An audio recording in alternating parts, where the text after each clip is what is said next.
On the sidelines of his participation in the TCAD 7 conference, President Abdel Fattah al-Sisi attended the Hidayah Noguchi ceremony held to award the distinguished medical achievements to combat the contagious diseases in Africa.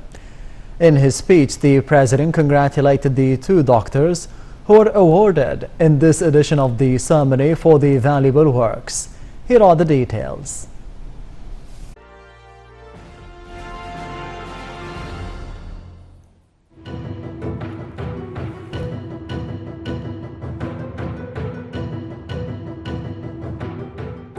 On the sidelines of TCAD 7 summit in Yokohama, Japan, the Japanese Emperor Naruhito received the President Abdel Fattah al-Sisi in the Imperial Palace in the Japanese capital, Tokyo.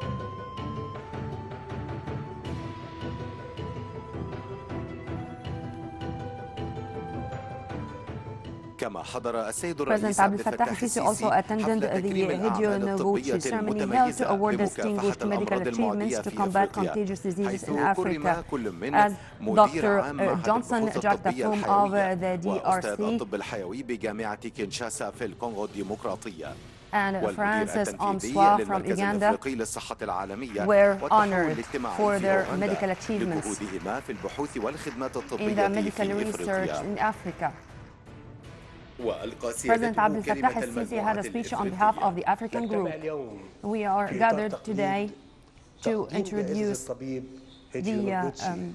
medical award of Hidayah Noguchi for distinguished medical works for combating contagious disease in Africa starting in 2008, along with the TCAD 4, which was named after Noguchi in appreciation for his efforts in Africa, as he introduced even his life with dying on the African soil due to yellow fever, which he was combating all over his life.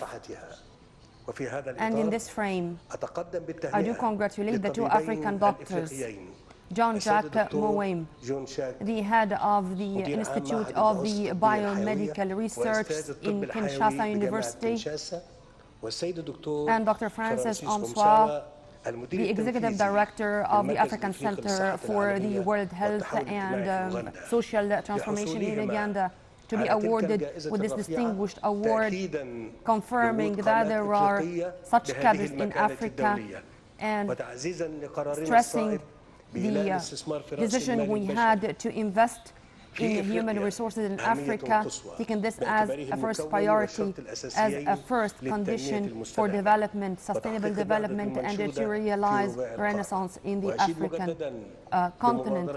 I do also appreciate the Japan initiative to honor African doctors, something which proves our boosting our efforts in human development in Africa, and permit me to send congratulations and appreciation to all doctors who did all the best to combat contagious disease in Africa,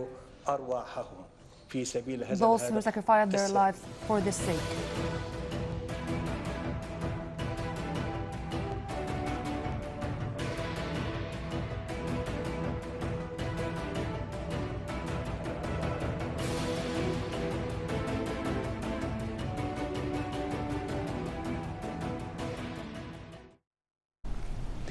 In his speech at the closing session of the TCAD 7 conference, President al-Sisi hailed the Japanese interest in increasing cooperation and communication among the African peoples and pushing development in the continent while respecting the sovereignty of each country.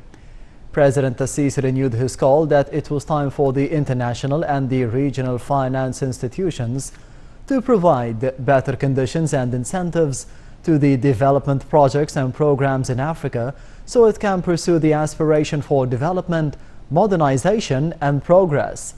The President hailed the fruitful discussions held during the summit, urging the TCAD to continue support to comprehensive and sustainable development in Africa. The details follow.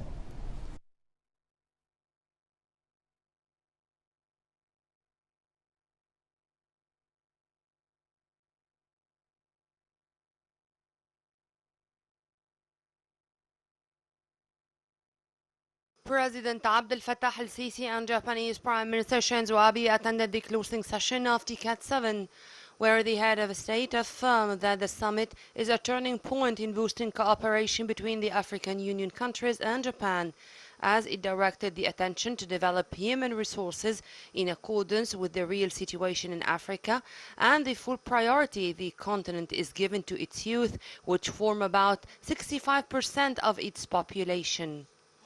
The president also highlighted that the summit also approved what the Africans are eager to implement on the ground via enhancing fields of cooperation in the coming 3 years. President el-Sisi also met with his Zambian counterpart Edgar Lungu. The head of state hailed the deeply rooted relations between Egypt and Zambia in the light of the importance of the Zambian role in the South African region.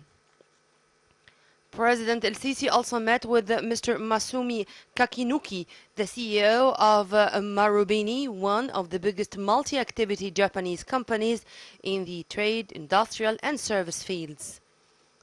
The closing session was followed by a press conference with the participation of President el-Sisi, in which he stressed that TCAT 7 proved the distinguished level of strategic partnership between AU member states and Japan, which is considered of the elite ones in our modern world.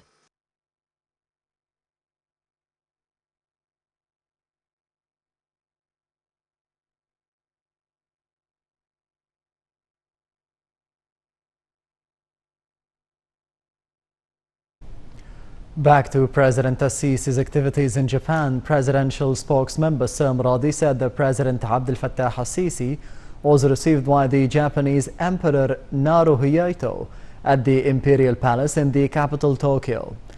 Earlier, President Sisi met the Ugandan President Yoweri Museveni, with both leaders agreeing to support the development efforts at the Nile Basin countries, as well as boosting ties among them without prejudice to the common interests or water shares of any party. President Sisi hailed Museveni's wise political leadership and the important role in consolidating the African stability, security and peace. The Ugandan president meanwhile asserted that his country is open to cooperation with Egypt on all fronts, especially in the economic field. Separately, the president held talks with the UN Secretary General Antonio Guterres, hoping that the consultation would continue between Egypt and the UN organizations in order to foster the development efforts along the 2030 Sustainable Development Agenda. Guterres hailed the Egyptian successful presidency of the African Union, expressing his keenness on enhancing cooperation with the country in light of its leading role in Africa. The fourth version of the Egyptian-Russian-Belarusian drills ended on Friday. The exercises, dubbed the Protectors of Friendship, were held in Belarus with the participation of more than 1,000 combatants of the Egyptian paratroopers and the Russian and the Belarusian airdropping troops.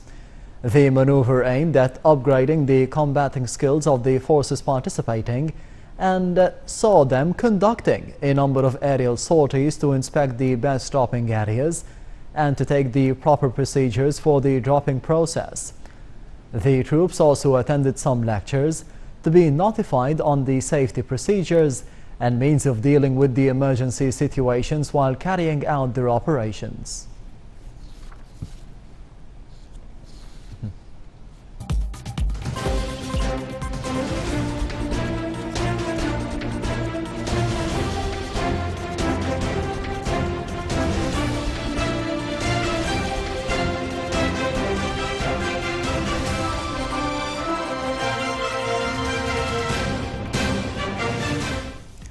As the current head of the African Union, President Abdel Fattah el-Sisi took part in the 7th Tokyo International Conference on the African Development, which is held in Japan.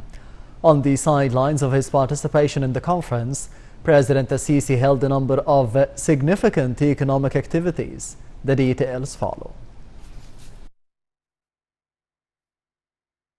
President Abdel Fattah el-Sisi received Japanese Trade and Industry Minister, expressing appreciation for the two countries' desire and efforts to broaden the economic and trade ties and increase the volume of joint investments. The president also hailed the Asian country's support for Egyptian economic institutions, hoping that Japanese businessmen will pump more future investments into the national market in light of the many investment opportunities available in Egypt in different sectors. The Japanese minister, meanwhile, praised the positive economic developments recently witnessed in Egypt. As part of his visit to Yokohama, the head of state attended a session dubbed Business Dialogue between the public and private sectors. Addressing the session, President Abdel Fattah el-Sisi said that Africa is among the most investment-attracting areas worldwide, calling on the Japanese as well as the world's private sector to inject more investments into the Black continent.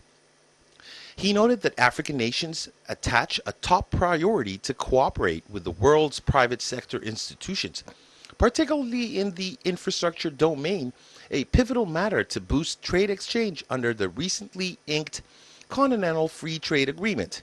Meanwhile, President Abdel Fattah el-Sisi also co-chaired and addressed the Africa-Japan Business Forum, saying that the continent is open to strong partnerships with other nations and global institutions, which are likely interested in cooperation with Africa.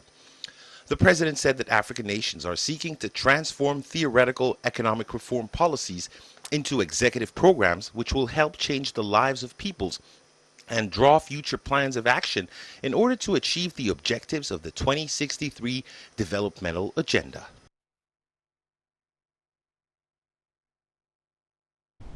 CEO and the President of the World Travel and Tourism Council, Gloria Guevara Manzo, lauded the efforts exerted by the Egyptian Ministry of Tourism to highlight the importance of tourism. Manzo said that the Egyptian Tourism Minister Rania El-Mashat has recognized the power of the tourism sector as a driver of economic growth, job creation and social advancement across Egypt.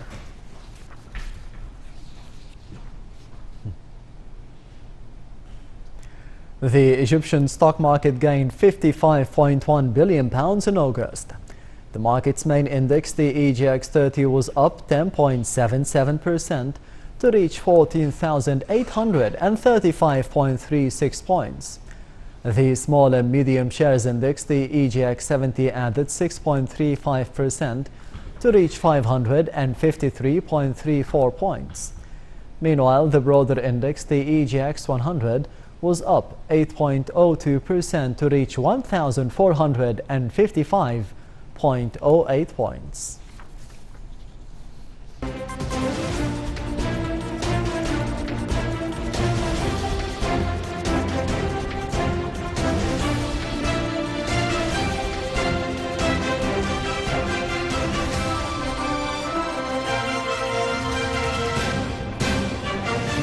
Welcome back, and kicking off today's round freshly as New Egypt's men's fencing team added one more gold medal in the 12th African Games on Friday after beating hosts Morocco 45-18. Two more golds were added by Egyptian weightlifter Samar Habashi, in addition to a silver one in the 87 kilograms weight category. Another weightlifter, Halima Abdelazim, was also crowned with 3 golds in clean jerk and total in the 87 kilograms weight category, while her teammate Shaimaa Khalaf clinched the 3 silvers of the same weight. By these wins, Egypt kept its top position in the medals ranking with 254 medals, including 93 golds, 94 silvers and 67 bronzes, hitting a previous record of 217 medals in the Games hosted by Congo in 2015. Second place came Nigeria, followed by South Africa in the 3rd place. Egypt under-19 team occupied 4th place in the 2019 FIVB Volleyball Boys World Championship under-19, currently held in Tunisia after losing 3-1 to Argentina. Both teams met each other in the group stage, where the Egyptians beat their rivals 3-1. The World Cup draw put Egypt in Group C alongside Germany, Argentina, Japan and Mexico. Later on Friday, European giants Russia and Italy will play against each other at the tournament's final showdown. Meanwhile, Pyramids are clashing with Haras Al Hudud at Egypt's Cup quarterfinals at Petro Sports Stadium right now. Earlier, Zamalek reached the competition semifinals after beating Masr Al Maqassa 1-0. The White Knights will meet Al Ittihad of Alexandria, and the winner of Friday's game will encounter Petrojet in the other semifinal, with both matches are to be held on Sunday.